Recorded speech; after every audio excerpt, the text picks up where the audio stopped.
Thank you, Chairwoman Swecker. Good morning to all on the call. Reproductive freedom and justice have been a priority of the House Democratic Caucus in the General Assembly since before I even came into office in 2016. We have been fighting to keep the entire spectrum of reproductive services accessible and affordable for Virginians, including abortion. And we know that Tim Kaine is the only candidate for United States Senator on the Virginia ballot who will stand up for reproductive freedom. His opponent is a threat to reproductive freedom all across the Commonwealth. Hung Kao, like many Republicans, has pledged their support to the most extreme and dangerous agendas, including support for a national abortion ban and ambiguity on his stance on IVF and contraception. And he continues to say dangerously and inflammatory statements like comparing abortion to the Holocaust.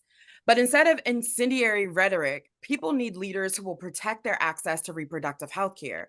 We have seen the damage that abortion bans are doing across the nation. These bans and their resulting lack of affordable care puts women's lives at risk and disproportionately impacts Black women, exacerbating the Black maternal mortality crisis. Over half of Black women ages 15 to 49 live in states with bans or threats to abortion access, and Black women are 3 times more likely to die in connection to childbirth than other women. In Virginia, the Black maternal mortality rate is about 2 times greater than white women. In the states with abortion bans, forced labor can mean a death sentence for some women or a prison sentence for others.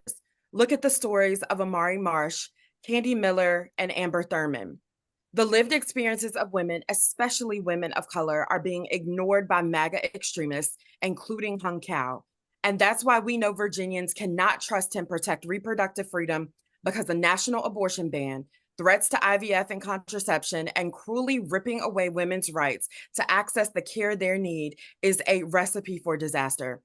Right now, Virginia is the last state in the South without an extreme abortion ban, and that could change if Hung Kao makes it to the Senate. And I am before you today as someone who can't afford a flip flopper or a fence rider when it comes to reproductive freedom and justice. In the General Assembly, I've worked to pass the Right to Contraception Act so that we can keep Virginia safe as a haven for the full spectrum of services included in reproductive freedom. Without an IUD, I would not be able to do the work that I do because of my polycystic ovarian syndrome. And there are millions of women across the nation whose birth control is healthcare they need for a variety of conditions. Additionally, the decision of if, when, and where to have a family is the most basic of economic decisions a family can make. That's why immediately after Roe was overturned, Senator Tim Kaine introduced the Reproductive Freedom for All Act to restore Roe v. Wade and protect access to abortion and contraception. He has also sponsored the Access to Birth Control Act to guarantee timely access to contraceptives at pharmacies nationwide, the Convenient Contraceptives Act to strengthen access to birth control, and the Right to IVF Act to protect and expand access to IVF and other assisted reproductive technologies, many of which are the technologies that women with PCOS need in order to start a family. 88% of Virginians support the Right to Contraception Act, and an overwhelming majority believe that abortion should be legal under some or all circumstances. And Virginians deserve a senator who will fight for their reproductive freedom, not one that is playing politics with our bodies and our freedoms.